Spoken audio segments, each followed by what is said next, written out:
So when we Mm-hmm. think about motivation, motivation is what makes us do something. So if we approach motivation, if we approach the word motivation very narrowly, motivation is the inner desire inside us to do something. Without motivation, Mm. nothing happens. So if somebody says, okay, you know what, you should be able to do stuff, but you don't need motivation. Well, if you take that statement very technically, it's like saying, your car can go 100 kilometers, but it needs no gasoline. So no, that's not true. So if you show up at work and say, okay, today I'll be focused the whole day, 9 to 5, sorry, that's not going to happen. But if you say I'll be focused from 9 to 9:30, right, then you have a much better shot uh, at achieving that. Going back to our mind, 90% of the problems, if not 100%, are in our mind. Okay. So when we are trying to focus, what is the problem? The problem is our mind is also simultaneously seized of A, B, C, D, E. This problem, but also what about that? What about this? So there is a sort of chaos in our mind. There are too many things that are right now in that semi active state. One of the biggest determinant of our success is our habits. Whatever stage that we are in our life, we are the byproduct of our habits. And if we have the habits that really help us get closer to our goals, we are likely to succeed. And if we don't have those, then we are going to struggle. And this is not something new. So, in this episode of the Inspiring Talk podcast, I thought let's dive deep into this topic of habit. Why is it so difficult for us to cultivate new habits? And even if we pick up some new habits, why is it difficult for us to sustain? What exactly goes behind the scenes of building and sustaining great habits that will lead to success and really get into the flow state where we are absorbed in the work that we are doing so that we can get the results or the goals that we want to accomplish, so that we can get the results and hit the milestones that we have been looking for. To help us understand this, I have invited Rajan Singh. Rajan is the founder of the company Habit Strong, where he helps people cultivate new habits and sustain them for the longer period of time with different programs and workshops. He is an ex IPS officer who have been to Wharton to study business, also worked as consultant for a lot of businesses in the past. So we really dive into the root of this, and you will find some of profound insights in making long lasting change in your habits. So if you're someone who's looking at making change in your day-to-day habits and want to bring in more discipline in your life, and if you're someone who feel like, hey, you know what, my new year resolution is already all over the place, this is the episode that you need to get back on track, because you will learn a ton. Let's get started.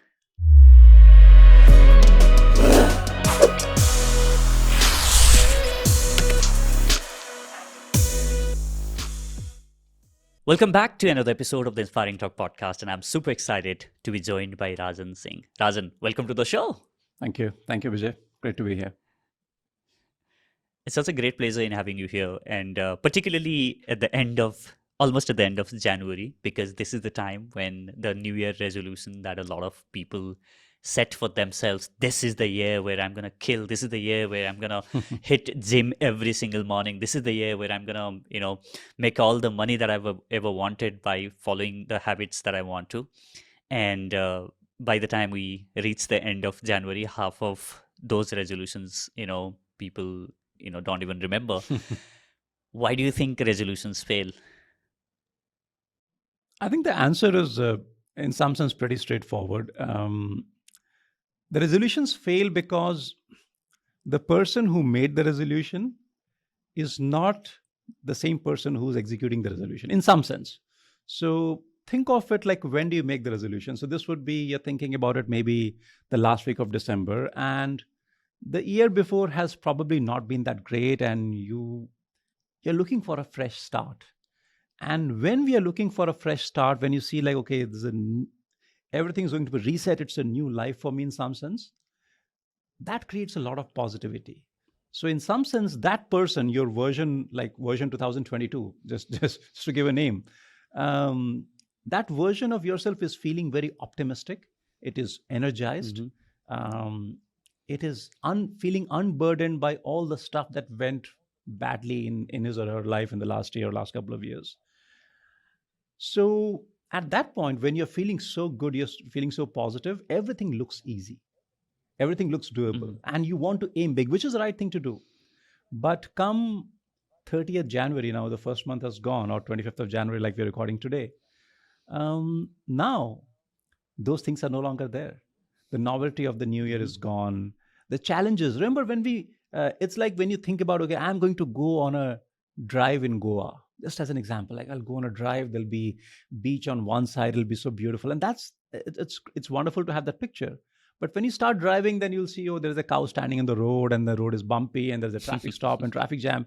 And the question is, can you maintain that mindset in the midst of the traffic jam and all the other problems? The same thing here. So when real life hits, it is different from the abstraction that you had built. And the person, now you are version 2023 and you're facing all these problems. And when you face those problems, what happens? When something doesn't go well, your motivation stops dipping.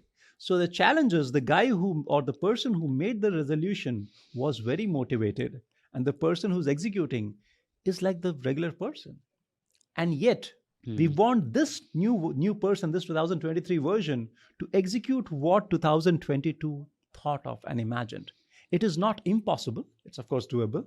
But this is the fundamental reason why we make resolutions, and quite often, not always, but quite often we fail, and then we try again and again and again. Nothing wrong with it, but this is why we can't just learn from last year and change it, because fundamentally there's a psychology involved, and the psychology of the person executing is not the same as psychology of the person who made the resolution. Does that mean relying on motivation to drive change? That's where the problem lies. Are you trying to say that, hey, if you rely on your motivation, then making change on a longer run is not sustainable? It's a wonderful question, but I think to do justice, I would like to give a more nuanced answer. So when we think about motivation is what makes us do something. So if we approach the word motivation very narrowly, motivation is the inner desire inside us to do something. Without motivation, nothing happens. So if somebody says, okay, you know what, you should be able to do stuff, but you don't need motivation. Well, if you take that statement very technically, it's like saying, your car can go 100 kilometers, but it needs no gasoline. So no, that's not true. But there is a version of motivation which comes from inside us. It comes from our deepest desires and goals and ambitions. So like Bijay, you are now sitting and recording this podcast with me, and you do these things. You have to do a lot of work. And yes, there will be moments when you do a podcast or you put something out and people appreciate and you get some good feedback. That feels good. But then the process that leads to it, that process is, it's hard. It can be hard quite often. It is. So then the thing is that you are not driven, like when you are prepared, reaching out to people to come for the podcast, setting up the technology, thinking about what questions to ask. When you're doing all those things, you have motivation, but it is coming from inside. It is your deep desire. On the other hand, if somebody came and gave a pep talk, Bijay, you know what, you can do it. Come on, right? This is the great thing. You are meant for this, whatever. Now you're saying you feel like you're flying, and that guy is gone. And 2 days later, you find, the camera is not working. This is not happening. You spoke to some 3 people. They did not respond to emails. Now, that motivation, it was like a shot of, like somebody gave you a shot of steroid or some injection, which made you feel good, but that goes away very quickly. So if you depend upon external motivation, that motivation is not going to stay, because that's the nature of life. Life will hit you. The traffic jam will hit you. The cows on the road will hit your smooth drive. And in real life, a lot of stuff will happen. But when you have the inner desire, that's when people persevere. And they persevere through odds which seem insurmountable. When people do ultra marathons, they run like 100 miles. How do they do that? Well, not because they watched a video of another ultra marathoner. No. Because there's something inside which says, don't stop, keep going. Right? So the answer to your question is, do you need motivation? Absolutely, you need motivation. But the question is, what's the source? Where does that motivation come from? And that motivation can only come from one place. There is no second place. And that one place is inside you, the desires inside you, the goals inside you. And in your mind, you have to also know at the level, at the gut level, not intellectually, that if I need to hit this goal, there is no other way but to go through the slog, through the grind. If somebody feels like, okay, there is a shortcut. In fact, a lot of people, even, in fact, maybe it's a question, or you could be asking this question next, is, okay, a lot of people have goals, but why are they still not motivated? Maybe they don't, first of all, maybe they don't want the goals badly enough, which is often the case. So goals also are like, oh, somebody said that would be nice. No, is that nice, or are you willing to die for it? Yeah. And I don't mean die literally, but coming Yeah. close, like, are you willing But you to want it too push bad. yourself to a point where it's no longer pleasant? It's actually very, very hard, but will you still do that? So one is wanting that goal that badly. And second, knowing that there is no other way, there is no shortcut. Quite often, people would say, oh, I want this, but when I sit and read the book, or when I try to learn this new skill, I don't feel like doing it. Well, the Yeah. question is then, did you want it badly enough, or did you think there is another way? Maybe there is something which is less tedious, which is less hard. And very often there is no way out. The people who are able and willing to accept that, this is the way, stop looking for shortcuts. In fact, the time that you spend looking for shortcuts, in that much time and effort, you will actually get through. If you understand those things, it becomes easier to do hard things. So yes, you need motivation, but you need a different kind of motivation. And quite often we don't have that kind of motivation, and that is why these resolutions fail. Going back to what you said, right? There was this previous version of you that did whatever you did last year, and then you are looking back at your life and saying that, okay, this year I'm going to make change in my life. I'm going to accomplish all these things. These are the things that I want to do, right? And do you think that for us, for a lot of people, for this person to now become a new person, in this year, I'm not going to be the same person that I was last year. There is a change that you need on your day-to-day habits, right? So why is it difficult for a lot of us to develop new habits?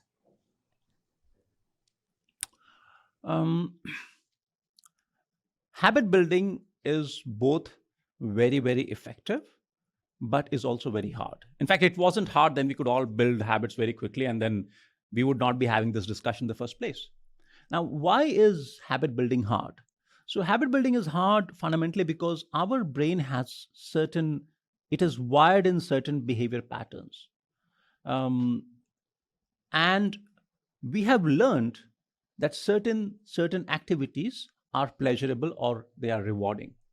And if they are rewarding, and the more rewarding they are, and the more often we do those rewarding things, the deeper that algorithm sort of gets wired in. So when the algorithm is so deeply hardwired, changing it is not going to be easy. Right? So quite often what we're doing is Bijay, one thing which we sort of overlook is people say, okay, I want to build a habit in 21 days or some random number like that. My flip question is, okay, if you want to, or let's take an example of breaking a habit, it'll be easier to explain. You want to break the habit of, let's say, checking your smartphone every now and then, or any other habits of those sort, binging on Netflix or whatever. Now, some of these habits you might have built over years. Okay, so over years in your mind, think of it like it's not a physical groove, but imagine that there's a piece of stone, and now you take a chisel and you're creating a groove, and you do it once and twice and thrice. You're doing it for years. That groove is very deep. And when you want to change it, we expect, or we want it to be easy, we want it to be quick. It will not be quick because it took that much time to wire it in, right? And one more thing is, when a habit is built, when those, so to say, the groove is created, which is essentially in neuroscience, that would be certain wiring of neurons happens in a different manner, in a certain manner. That wiring doesn't go away. So it's like that groove doesn't go away. What happens is you build alternative grooves, you build alternative neural circuitry. And that alternative circuitry has to be strong enough that your mind will bypass the old habit and then go to the new one. So all that is going to take time. So when people build habits, the reason there are many reasons. In fact, I could talk about this for an hour. There are many reasons we struggle. First is that you have to be clear as to why you want to build that habit. It looks cool, not good enough. It's a good thing for me. Well, it's a good starting point, but not enough. Right? You come to a point where you say, you know what, this is something which I damn well I need in my life. I have to change. In fact, you would have noticed a lot of people, when they go through a big change in their life, it happens when they hit rock bottom. Because then they tell themselves, no matter how I feel, like this is not acceptable. Right?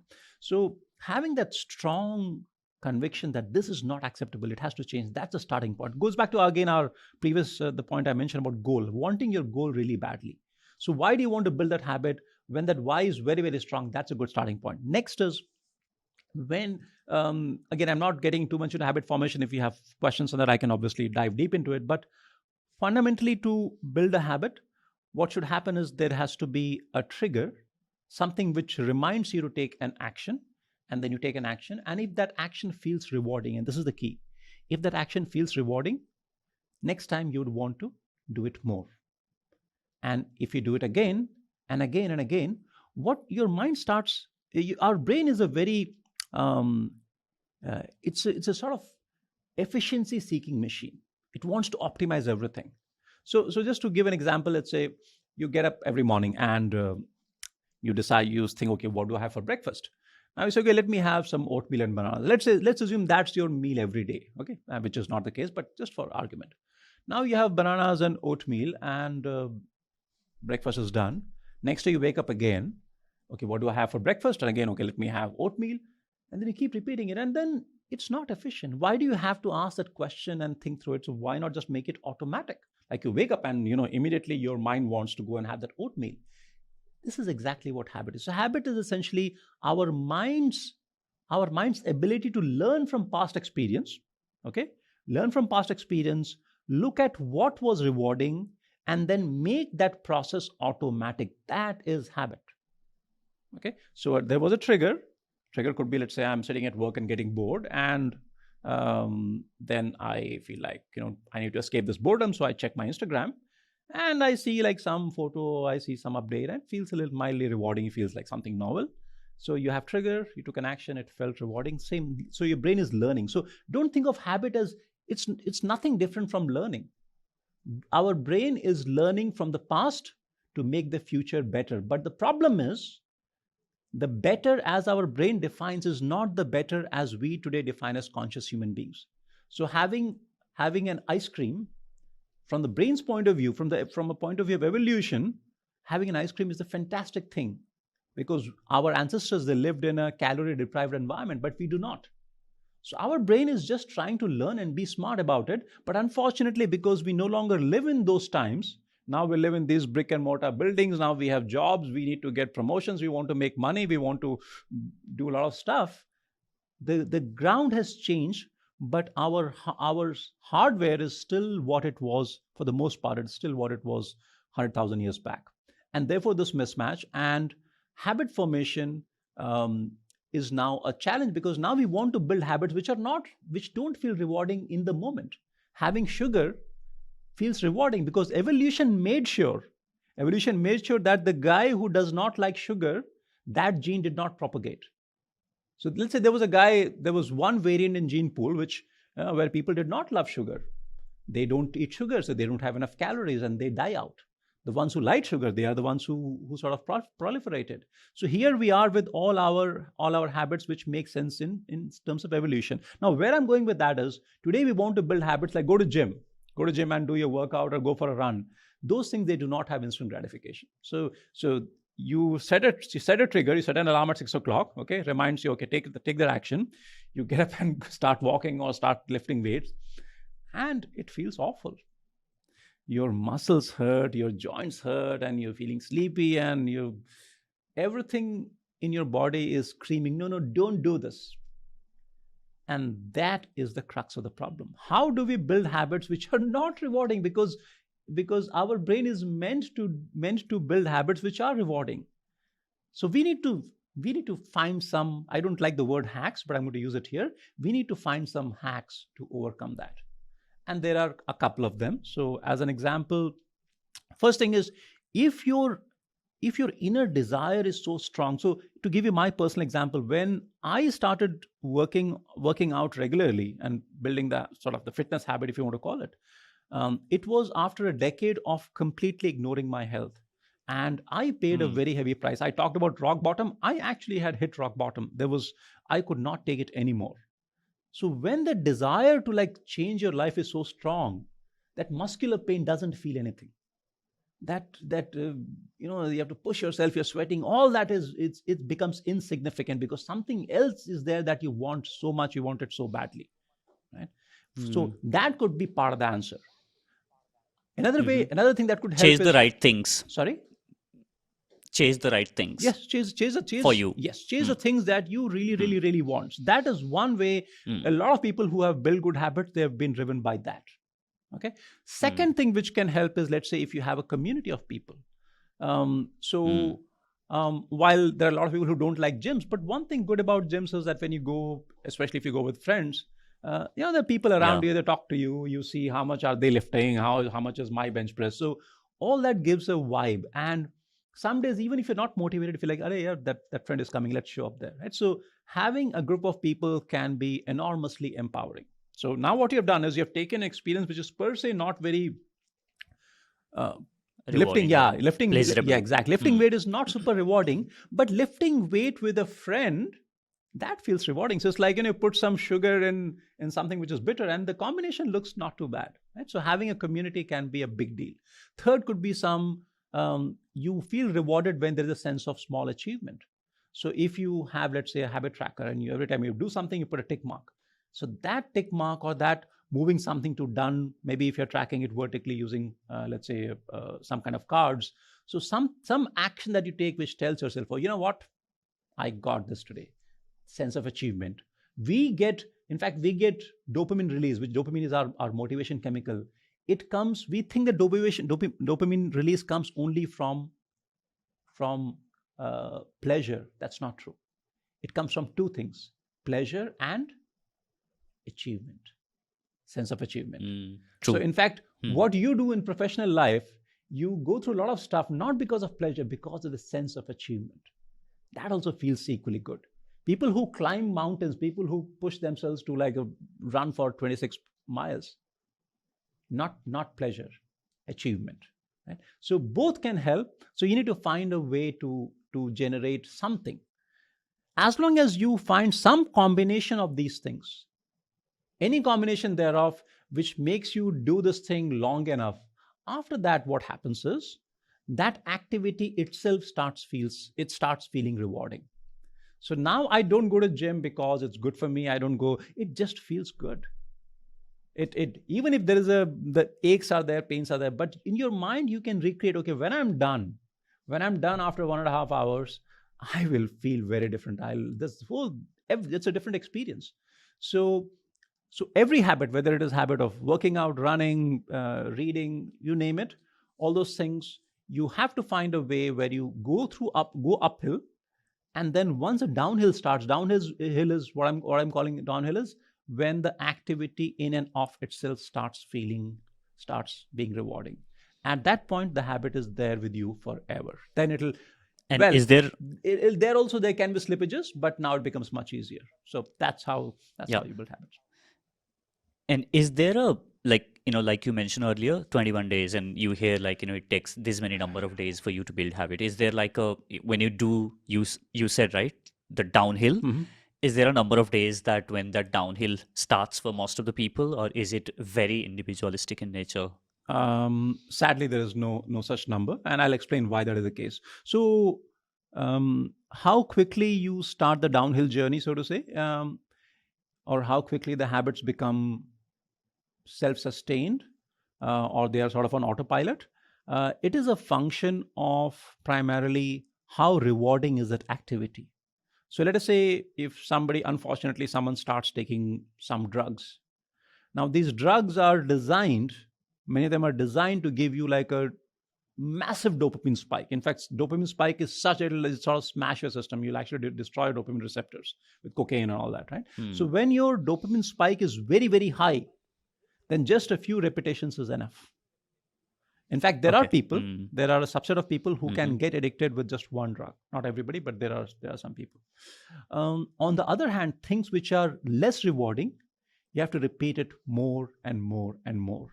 Now, how much time does it take? It varies. There are studies saying some habits you can go from 20, 25 days, it can go right up to 300 days. Some people will say, okay, median is like 150, 200. So I don't want to give a number. All I want to say is that it varies.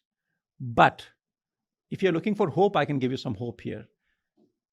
It is possible for everyone to build those habits, and it gets easier. It's the start is the hardest. The beginning portion is very, very hard. After some time, it will get into some kind of autopilot. It'll become easier. But even when it's easier, it's still not zero effort. It still requires some maintenance.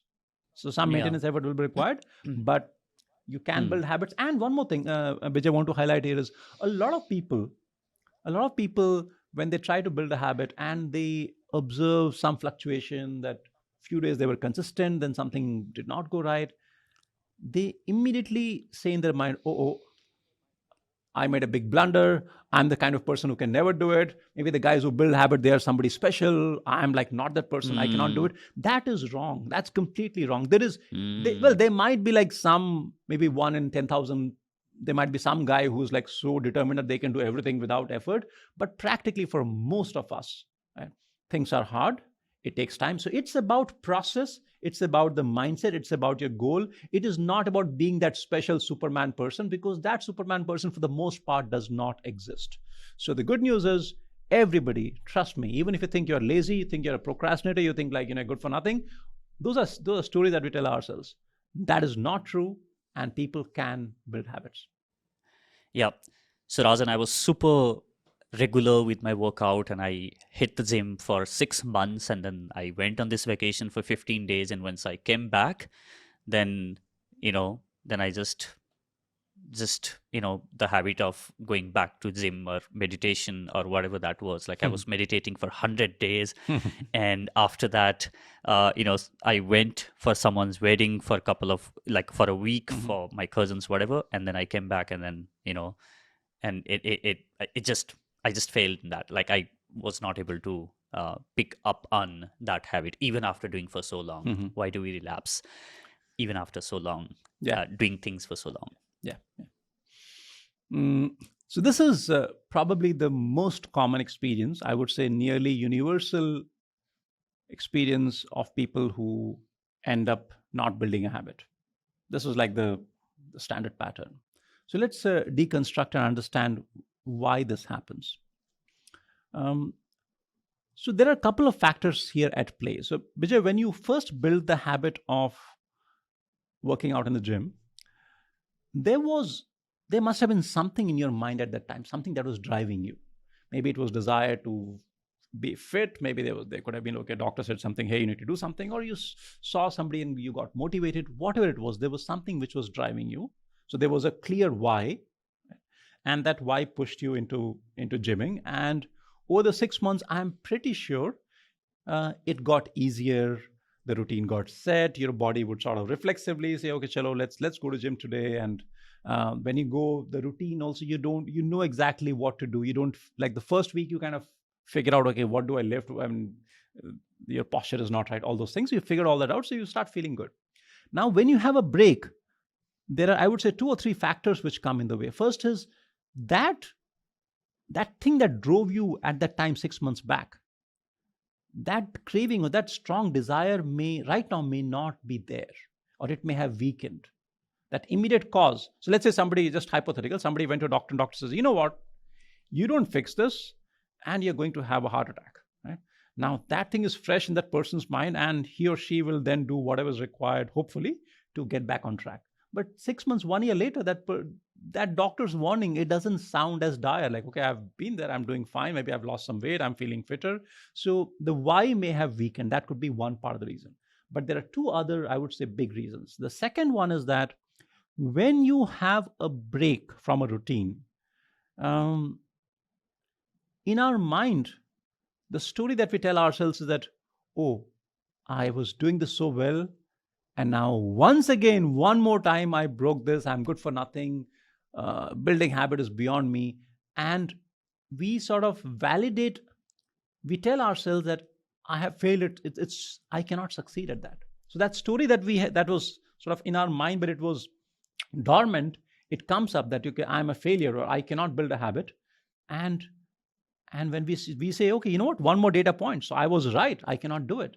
So that, if you have that negative self perception, it weakens you. So when you want to show up at gym, what do you need? You need that internal motivation.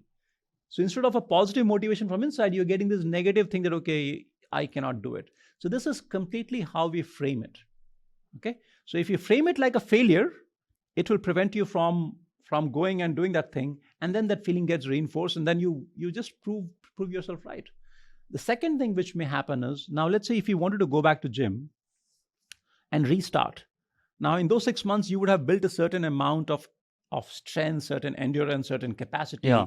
So you are doing, let's say, bench press with certain kilos, you're doing front raise and back raise and all those exercises at a certain level.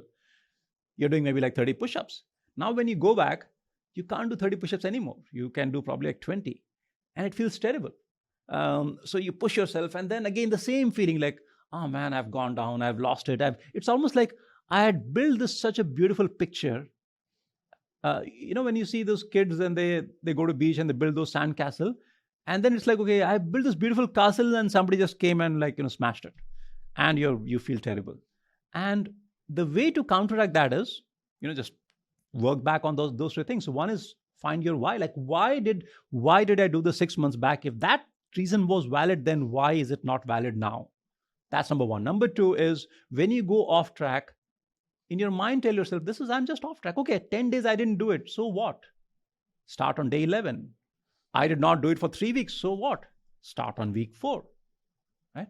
Restart as many times as you have to. Not once, not twice. You can do it 300 times. Who is sitting and counting? Nobody. You are the one who's counting. So you're saying it's okay to fail? Absolutely.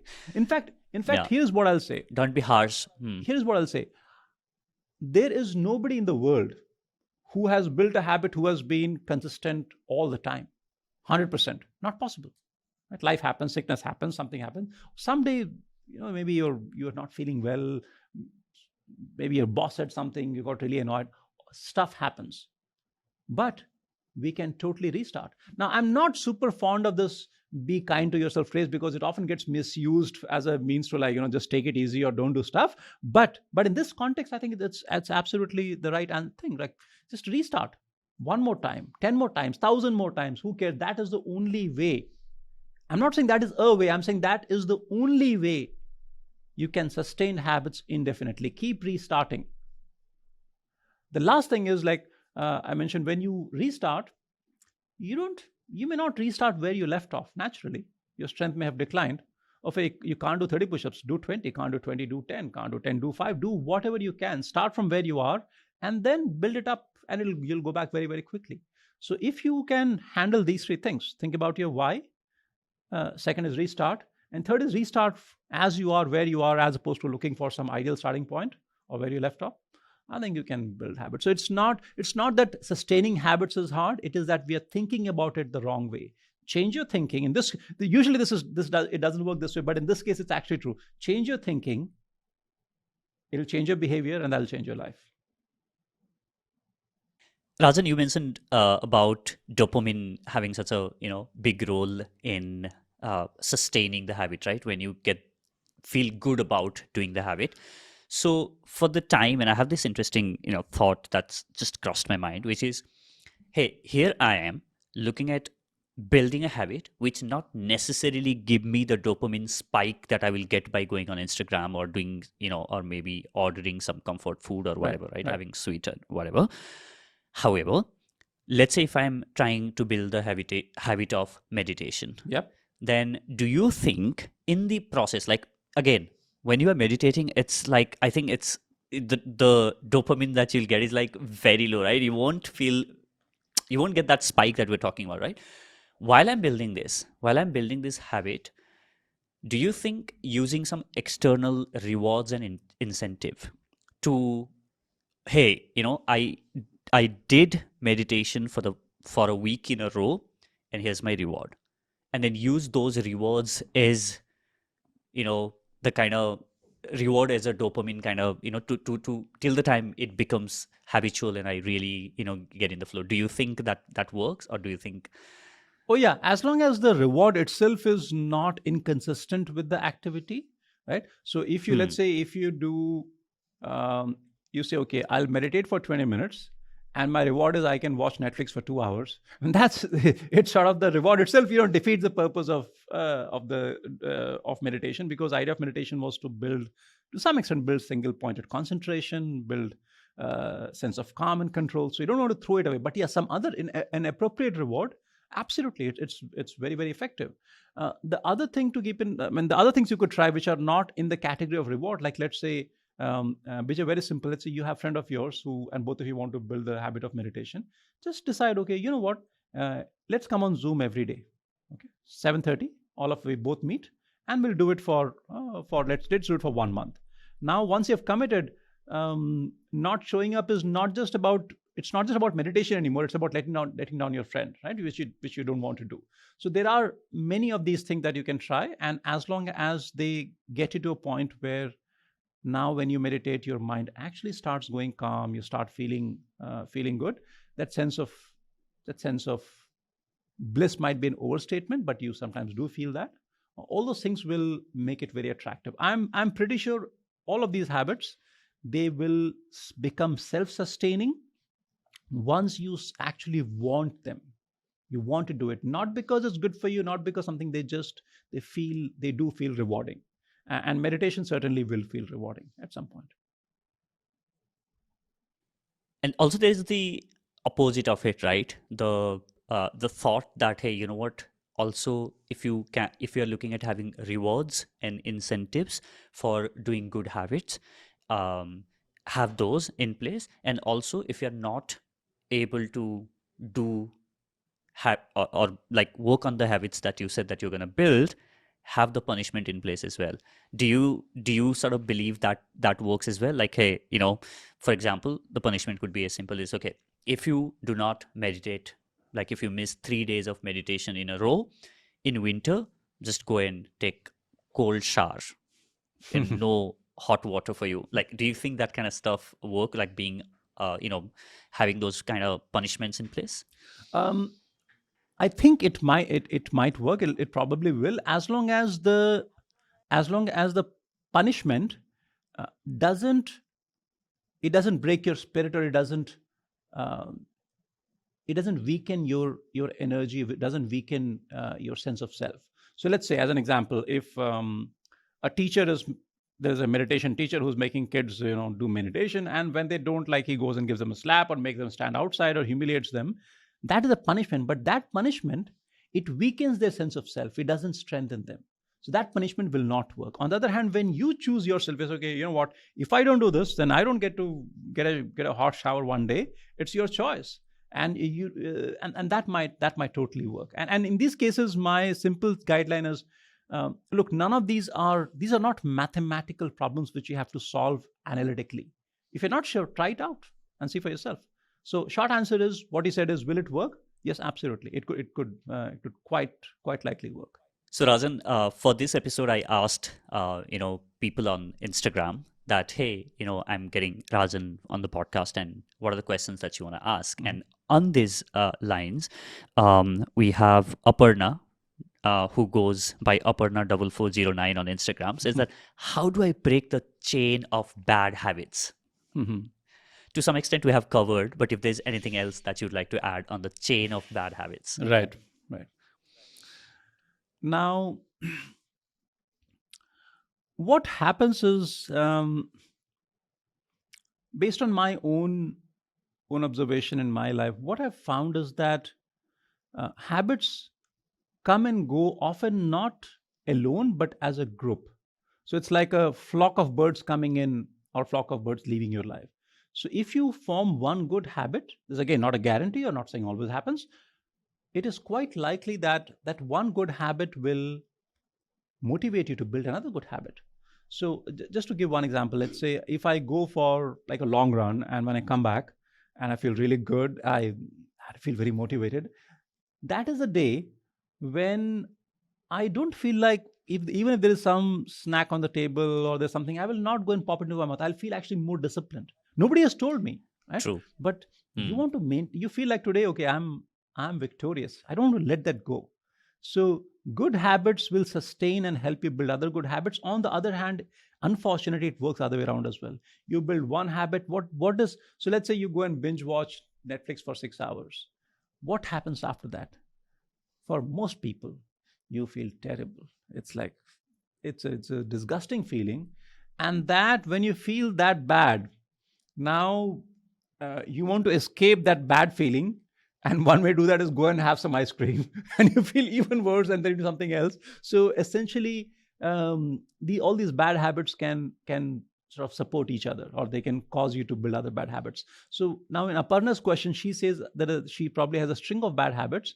So don't get unnerved or discouraged. Just think of it this way: like they're all probably sustaining each other, and one good way to break that is to break or build one good habit.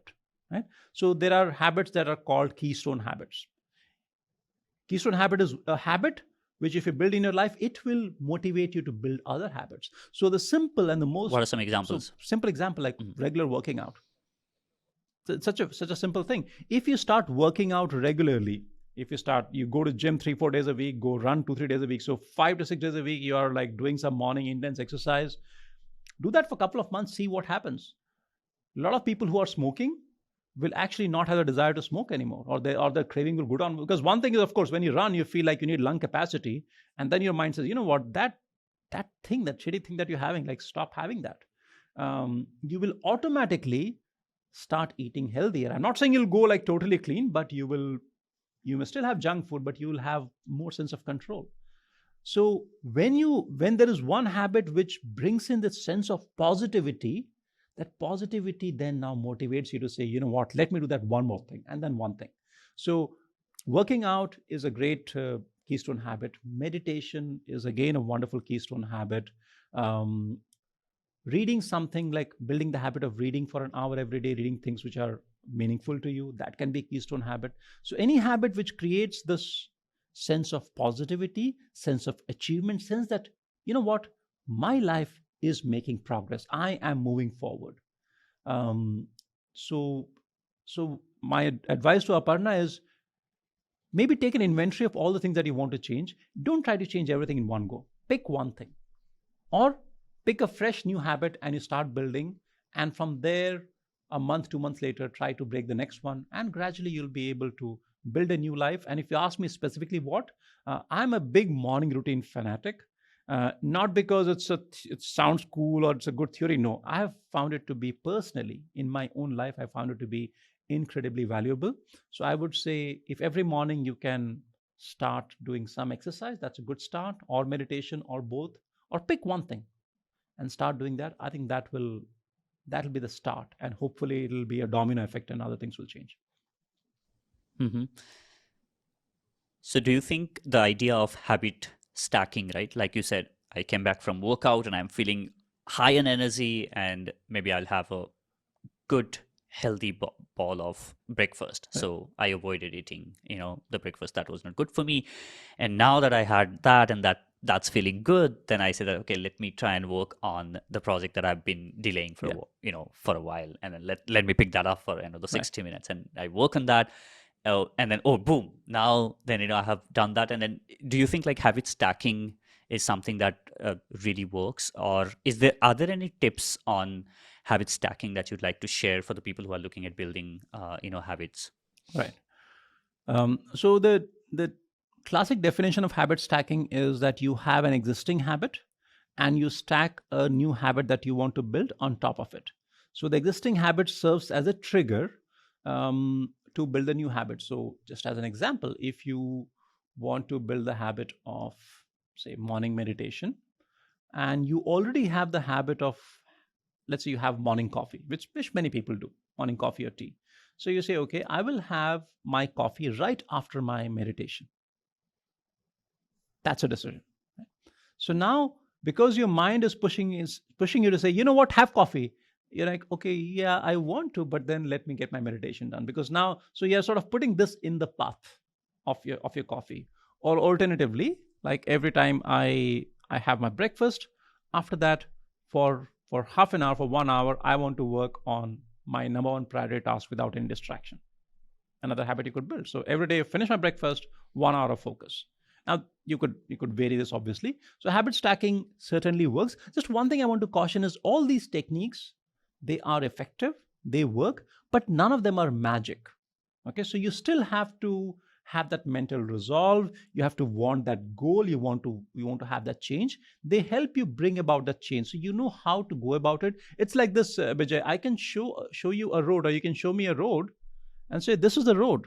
Go walk. But then I still have to walk. The road is not the answer. Road is the path. So a lot of times what happens is we want more and more roads. You want to build a habit, we'll download a PDF, we'll go and watch this video, we'll do this. Yeah, sure. I now know about many, many roads. But who will walk? I have to walk. You have to walk. Right? So that's the thing.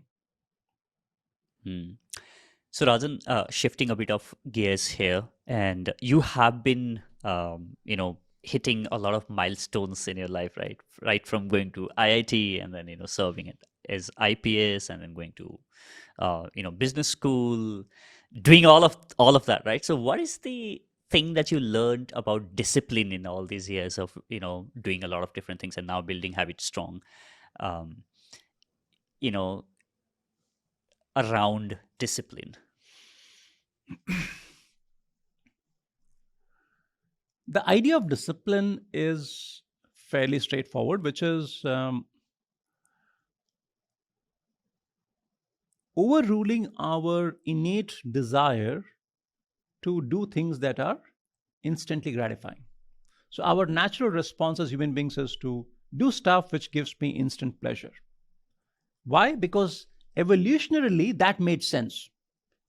So, evolution made sure that whatever improved the odds of your survival, it made those things feel rewarding. So, this is not a defect. This is not a bug. This is a feature. There was immense value to this. But unfortunately, like in 2000 years, we have become civilized, and now things have changed. And now nobody is dying. Well, not nobody, but most people are not dying because they don't have enough calories. So things have changed completely. And that is what is creating the problem. Now, the reason we need discipline, the reason my great grandfather did not need discipline is because his biology was wired for survival, right? But my biology is wired for survival in that era, but the era has changed. So now I have to tell myself, you know what? Skip that ice cream, right? Eat something healthy. Go for a run. You want to watch Instagram or you want to spend time there? Okay, but you know what? Not right now. Skip it. Like you have an exam coming up, or there's something that you wanted to learn. Just go and do that. So all these things which are now valuable, they are unfortunately not instantly gratifying. Not all of them, but most of them. When they are not instantly gratifying, now we have to have that ability. How we get this different thing, but we have to have the ability to say, I will not do X, which is rewarding. I will do Y, which is possibly non-rewarding, but it is rewarding long term. So discipline is not about giving up good stuff. Okay, that's not. Discipline is about giving up stuff which feels good right now to do things that will give you value down the line. So discipline is the ability to do what you ought to do, not what you want to do or what you feel like doing. So the ability to override your feelings is what is fundamentally discipline. Now, where has it helped me? Well, a lot of times what happened was, which I'll be honest, I did not need a lot of discipline because the desire to the end, sometimes this is what happens, the end outcome is the craving for that is so strong that it will pull you through everything. I genuinely do not feel I ever, well, sometimes in building habits, running, those kind of things, maybe you might have to, but for, let's say, clearing some important exam or building a new career, qualifying for some other career option. For those things, I wanted the outcome so badly that it happened practically not effortlessly, but I did not have to struggle to find motivation. So when I wrote the IIT entrance, coming from a family where we didn't have any money, we didn't have any wealth, that was the only way out. What else would you do?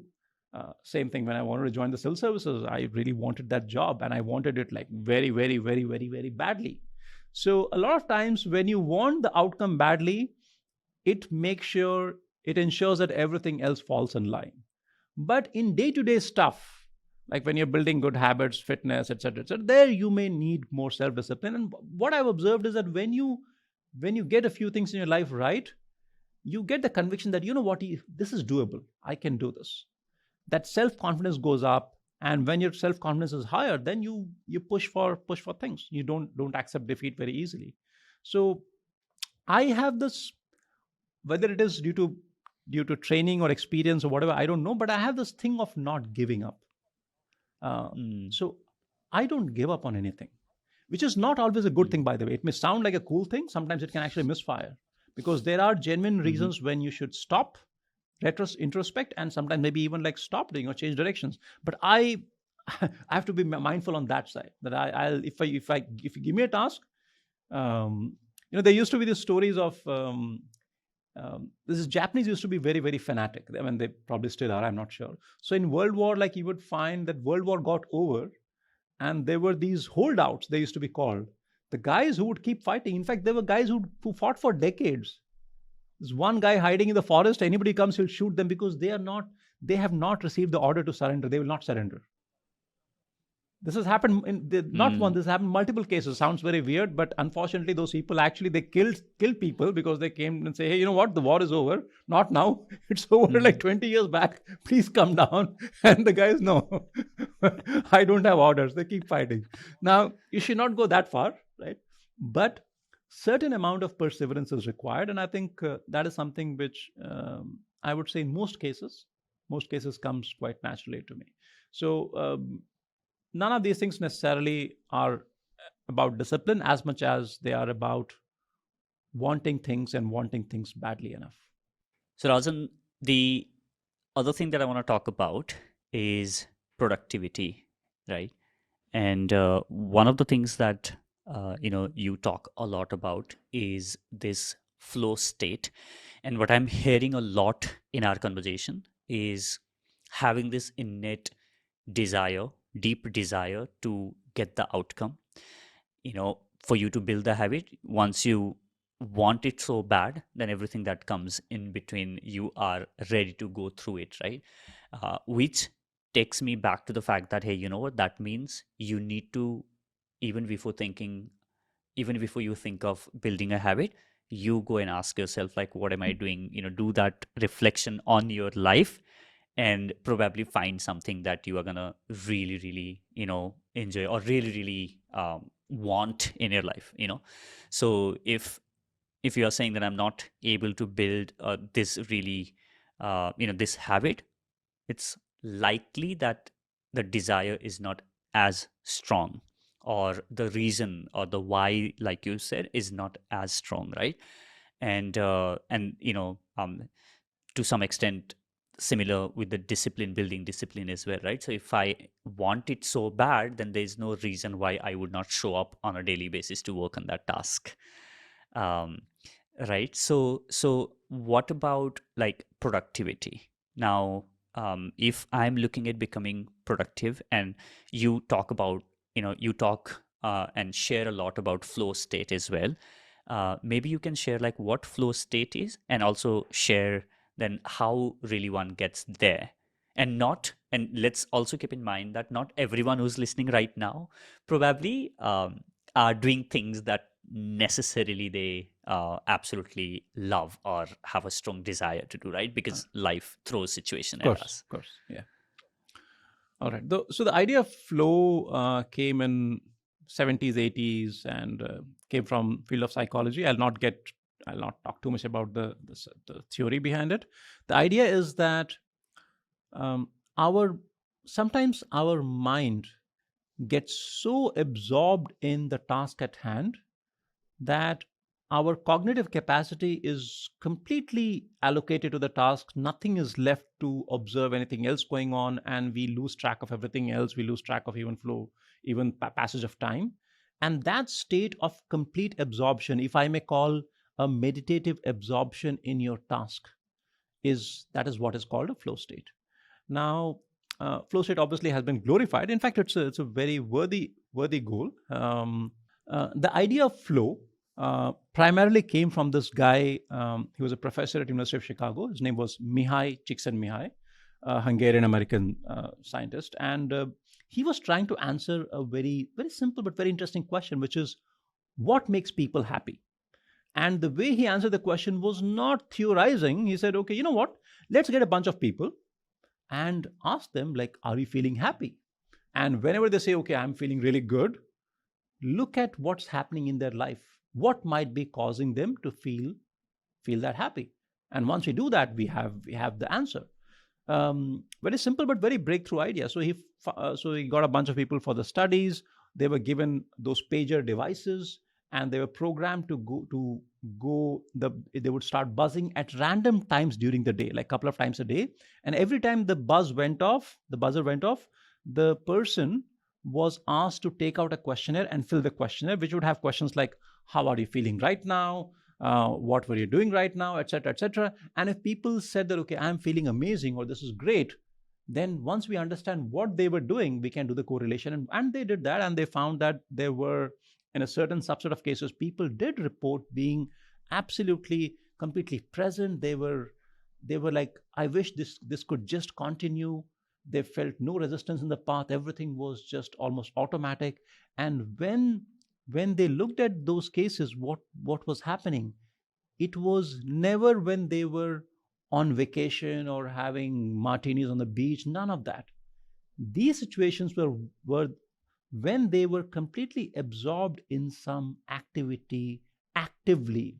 They were pursuing a goal, they were doing something which made sense to them, and that is when they had this deep absorption. And then he inferred what were the conditions. I'm not going to go into all of them, but a couple of important ones. One is, you should have a short-term goal. There should be something that you want to achieve. Not 1 year, 1 year later or 6 months later, like maybe like a next half an hour. So one way to understand this would be, let's take video games. If you have played any video game and you start the video game, what does the video game do? Any good video game will immediately give you a target, right? Blow up this thing, or capture this guy, or hit this, get this gold coin. So you're given a target, an immediate short-term target. Moment you have a target, what happens? Before that, when I'm starting the video game, my attention is sort of all over. I'm aware of the video game, but I'm aware of what's happening on my left side, right side. In my mind, some other thoughts are coming. I'm also worrying about, oh, this problem, that problem. What did my boss say? Essentially, in my mind, it's like a fish market. But when I have that goal, your mind says, you know what? Focus. Now, suddenly, all your attention is given to that one task. Next is, when you take some action, in a video game, you get instant feedback. You hit the target or you miss the target. If you missed it on the left side or right side. So once you get that immediate feedback, now what does the mind say? Oh, you know what? I can fix it. Let me try it again. Let me now do it differently. So now try it again. So this clear goal, short-term goal. Second is instant feedback, which tells you, are you on track or did you go off track in terms of hitting your goal? Third is, the difficulty level has to be not too hard, not too easy. That is why video games have multiple levels. And moment you achieve a level, moment you start hitting your targets like predictably, if let's say the game ended there, what would happen? You'll play it for like 2-3 hours, then you'll say, no, it's too boring. But then what will happen? Moment you achieve a certain proficiency, level goes up. Now again, the challenge is right up to your ability, or maybe just slightly higher.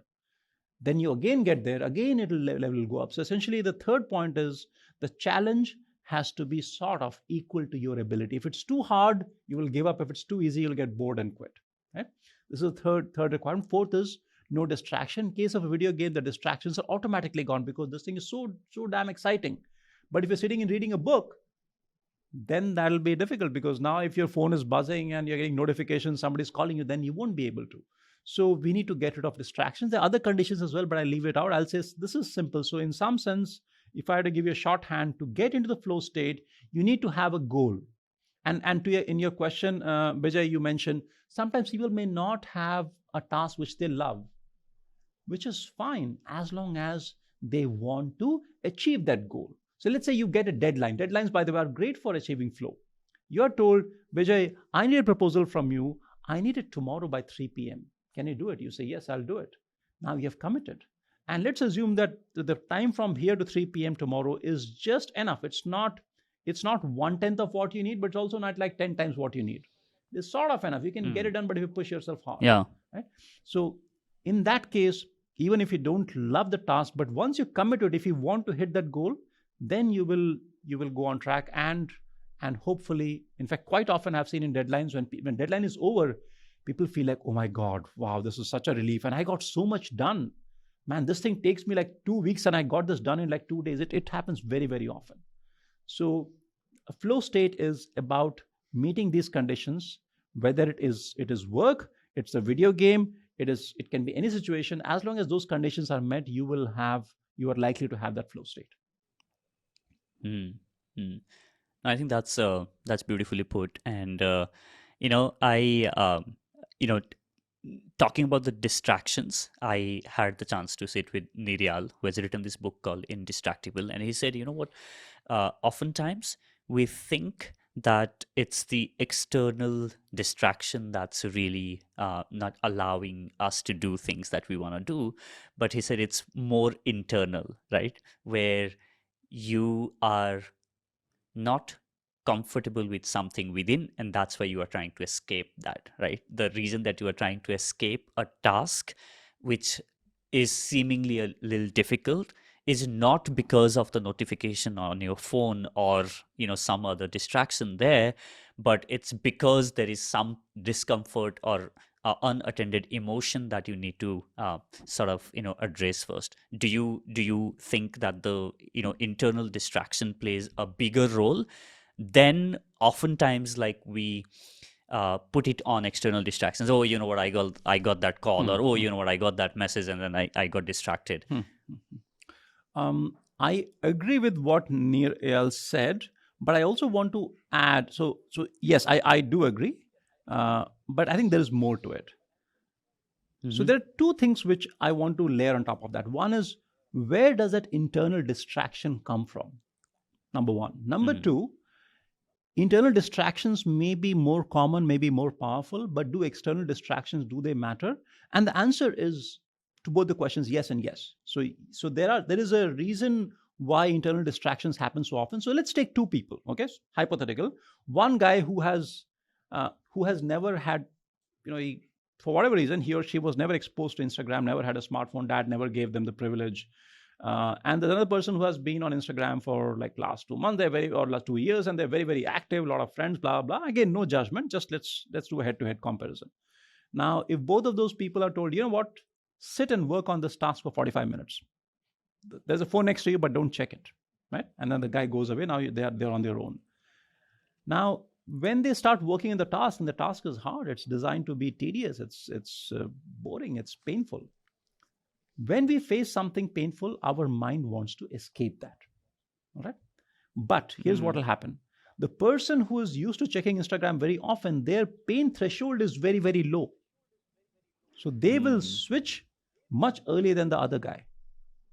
In fact, a lot of people today find it, especially youngsters, again, I'm not making a judgment or there's no value judgment here, but because of our mental training, a lot of people will find it very hard to work on something for half an hour, 45 minutes without distraction.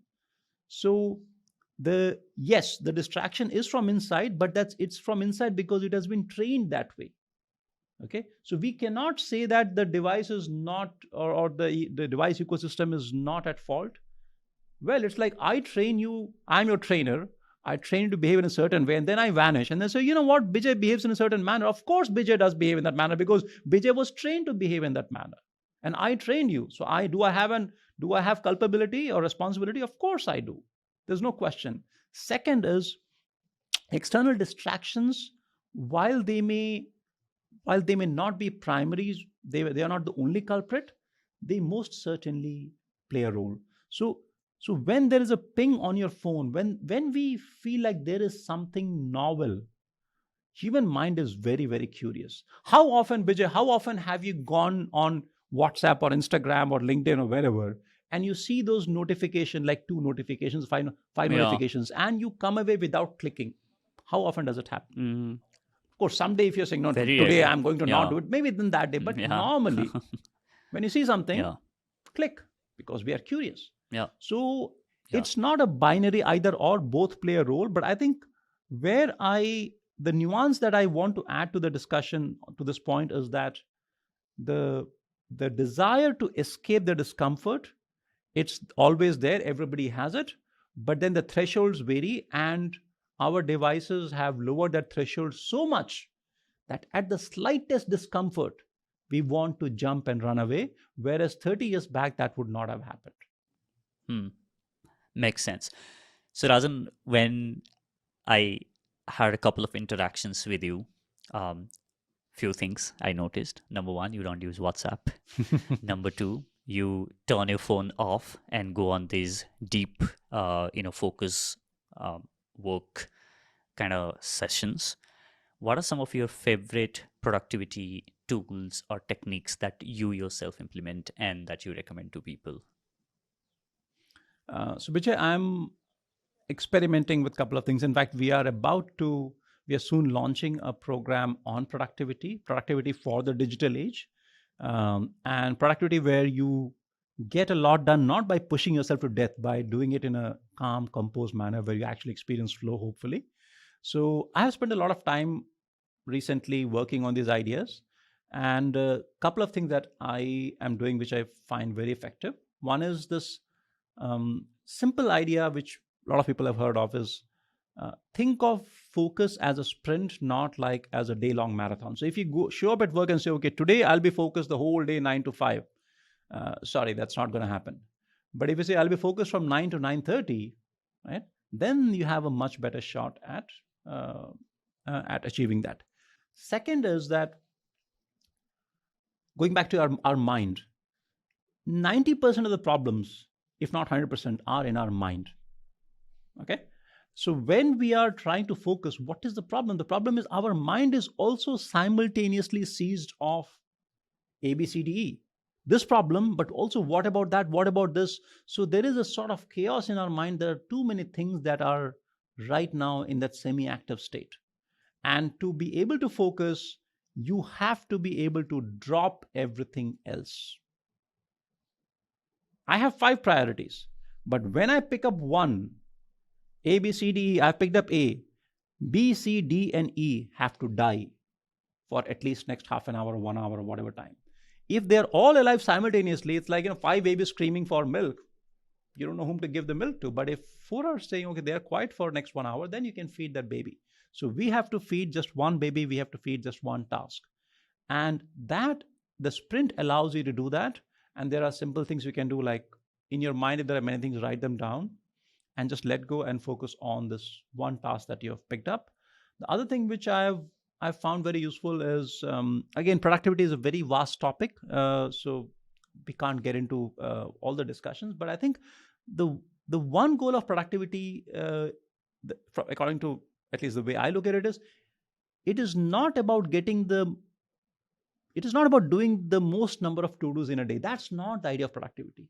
The idea of productivity has to be getting to maximum value in a day without killing yourself, without feeling frustrated. So being calm, being composed, being in control, and yet delivering the greatest possible value, which might come from only two important tasks. So which means you need to have priority. Mm-hmm. And then this is the key. When you work on one thing, you have to drop everything Mm-hmm. else. And there are some systems, I don't have time today to go Hmm. into that, but that's what Yeah. we want to help people achieve, which is one thing at a time. So And no multitasking. Hmm. absolutely no multitasking. You can't, human mind cannot multitask.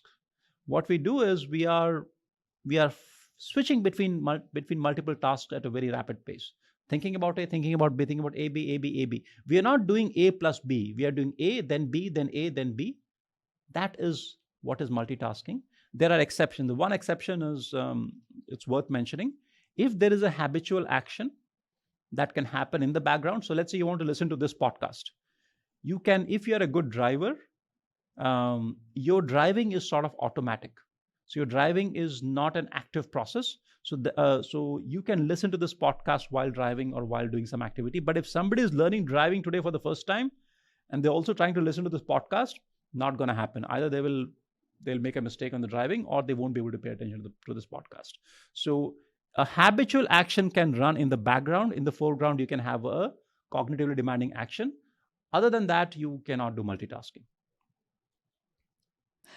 Great. So Rajan, I have two more questions, and these two questions come from some listeners, and this is around digital detox, because that's the thing that you talk a lot about.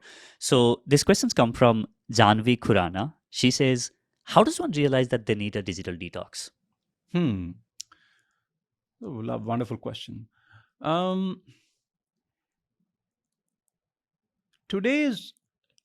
Today's generation, like if you are say 20, 21 years old, you have probably seen the smartphone for such a long period of your life that you may not even realize what it is like to not have a smartphone or to not have those distractions. Now, do you need digital? Do you need well, detox is sort of, it's an easy word to understand, but I would say it's less about detox. It's more about being in control. So if your attention is controlled by your devices, then there is a problem. And the way you would know it is, if you are, while working on something, if your attention is switching quite often. If you're working on a task, but your attention goes from task A to some other task or some other thought in your mind, or could be anything else. If the attention switching is happening, realize it or not, you are being way less productive than you're capable of. So if you're doing a lot of task context switching, as they call it, then you need digital detox. And one good way to figure this out is just do an experiment. One day, switch off your phone for 6 hours, and trust me, nothing will happen. You'll stay alive, everything will be okay. And pick one or two things that you want to work on. Again, need not be work, could be like reading, could be doing even fun stuff. And see for yourself what it feels like. Now, I'm not suggesting that is the answer. The idea is not to switch off your phone. The idea is to be able to manage your attention effectively. The fact about digital life today is that none of us, myself included, you included, we cannot live without our devices. They have immense value. If you're traveling to book a cab, if you want to buy something online, for all those things, there is value. I'm not denying it. The problem is the value comes with a cost. And is the cost greater than the value? And if not, then how do you bring down the cost? So it is not digital detox or digital, let's call this. Building focus is not about giving up your devices. It is about training your mind so that you can navigate the world with your devices, but you're not driven by your devices, you're driven by your internal sense of control. So that's what that's what we should think of detox as. There's another interesting question around this from Radhika Madiraju. She asks, if your work is primarily digital, right, then how is detox possible? Yeah, it's a lovely question. The idea of detox, like I said in the previous question also I explained, the idea of detox is not to give up the phone. Look, you know what? If digital detox meant switch off your phone, that would be so easy. Why? Switch off your phone, you're done. But the fact is, we need our devices. In fact, if you're listening to this podcast, there is a very high probability you're doing it on some device, maybe on your handheld or smartphone device. So it is not that we have to give them up. But when you are deciding where should my attention go next, ask yourself the question, where should my attention go next? Is that decision made by you? Do you say, okay, my attention should next go to X? Or is it driven by these automated processes now, or automated habits built in your mind, or by some external interruptions? If it is the latter, then there is a problem. As long as you are able to control your attention, you are doing fine with your devices. Unfortunately, our devices have been rigged to grab your attention, because that is how the attention economy works. So you are fighting against not a losing battle, but you're fighting a battle against some really, really gigantic group of people. And the goal is not to The war, this is not a war where you sort of disengage with them, but this is a battle where you say, you know what, I am in control. Next 1 hour, I'm doing this, and I will be able to handle my attention. Maybe not perfectly, but to a great degree. And maybe in the evening for half an hour, if I want to watch Instagram, I do that, and that's fine too. So this is not about, in fact, precisely because we have to use our devices for work, it is important that we have a sense of control. Otherwise, what will happen, Bijay? I hear this very, very often. People might say, oh, I work in marketing, I work in social media, I work in this, I need to check my WhatsApp, I need to check this. But my question to them is, okay, do you always check WhatsApp because you have some work? And most often they'll say, no, that has become a habit. It started off as work, but now it's a reflex action. Now you're doing it, not the original reason has become sort of irrelevant. Now you keep doing it again and again because it's a habit. So do you need detox? Well, you need to have control over your attention, which means, like I said, detox is not a phrase I love, but that's a phrase people understand. So yes, you can say you need detox, but not giving up on your devices. Thank you so much, Rajan. This has been such a great conversation. I think there's so much learning. There's so much, insights about building habit, about productivity, about, we discussed about detox as well, which is, about attention control, as you said. Thank you so much for taking this time out. This has been a great conversation. Thank you, Bijay. Thank you. I love talking to you, and I think you had some great questions and great questions from your viewers as well. So thanks very much, and look forward to staying in touch. Thank you.